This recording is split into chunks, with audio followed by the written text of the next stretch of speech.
Hello people, welcome back into this channel, and today's video is gonna be a video about an overview of Google Sheet and how does Google Sheet work on your mobile phone. And the device that I use today is iPhone XR, and let's jump into the tutorial.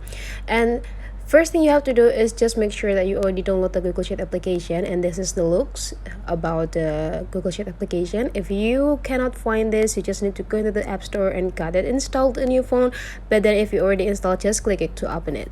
And here is the look whenever you open the Google Sheet application on your mobile phone. And the first thing that you have to do before you work on the Google Sheet is understanding how the way you logged in. So the way you logged in is just in the first sheet there will be only one symbols got with the title start in, and then you just need to go click that and follow all of the instruction. And whenever you success logged in, so here will be an symbol profile of your account, and whenever you are ready, you just need to go click this plus button to create a new document. There will be two choices: either you want to choose the template that provided by the Google Sheet application, or you can also create a new spreadsheet by yourself.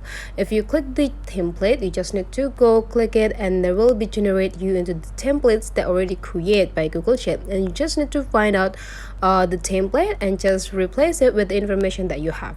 But if you want to work with the blank sheets, you just need to go into the plus button and just choose new spreadsheet and prepare the title for your documents. For example, you just need to write document 1, and after that you just need to go click create, and now you have an access to work with your document. And the way to work in this document, how to insert the information. So Google Sheet is work within a cell. So what cells actually? So the cells is the combination between the columns that symbolized by the alphabet here, and the rows. Rows is the symbolized by the number, and the cell is combination between both.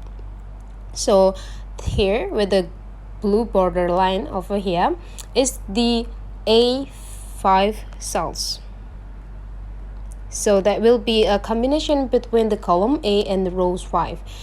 That's it. So if you want to work on this cells, you just need to click the proper cells, the proper position that you want to add the informations in. Whenever you already choose it, just go click into the pencils and start typing. For example, the title. And for example, again, date. And so on and so on. You just need to fulfill all of the informations here by just according to what you need. And whenever you're done, you just need to go click this button, and whenever you're done to work and you want to save it for later or for the next work, you just need to go back and the documents will be automatically saved into your account. So that's it, an overview about the Google Sheet. Hopefully it's helped you and got you so well. So don't forget to leave some comment, like, and subscribe into this video.